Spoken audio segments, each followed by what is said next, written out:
Ladies and gentlemen, first of all, let me thank you for giving me the opportunity to bring to your attention the perspective and the realities in Somalia, the Horn of Africa, and other places in the region as we talk about this important subject matter.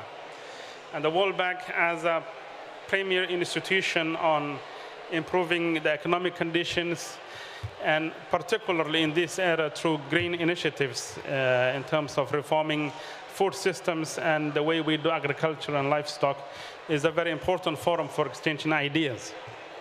So I think today's subject matter is about how do we improve food systems, decarbonize, mitigate, and adapt to climate change. Let me give you a very brief synopsis of what's happening in Somalia as we sit here today and discuss climate change. For us, climate change is a reality. 7.2 million people are under drought as we speak. And there is a looming famine. We are not out of the woods yet, although there is a lot of response to attend to the situation. And I see that livestock is an important aspect of the areas that we're focusing on.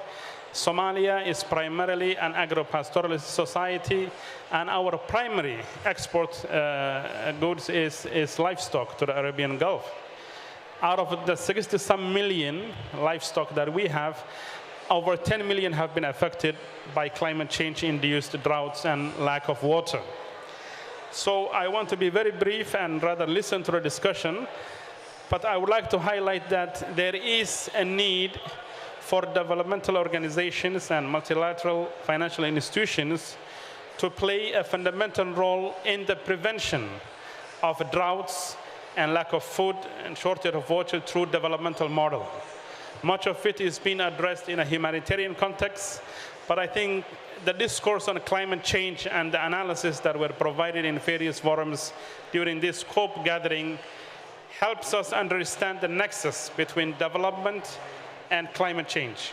So if you go path towards a long-term durable solutions, I understand humanitarian issues have other forums, but from purely developmental perspective, I think we must understand that the livelihoods and the food systems of millions of people have been disturbed.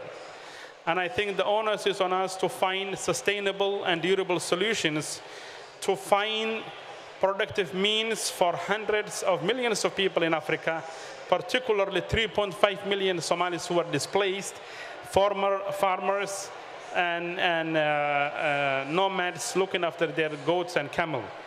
My advice to the audience here is we must find ways to not only decarbonize and mitigate, but also integrate that into adaptation mechanisms in order to resolve these reoccurring droughts. For the last 30 years, we have had 18 droughts, couple of famines, floods. This needs intervention in the energy sector, intervention in the water systems, intervention in the overall economy. So we would like to bring to your attention that it is about time that development institutions and agencies focus on preventive measures through sustainable long-term planning of development programs. Thank you very much for your attention. Thank you very much, Deputy Prime Minister.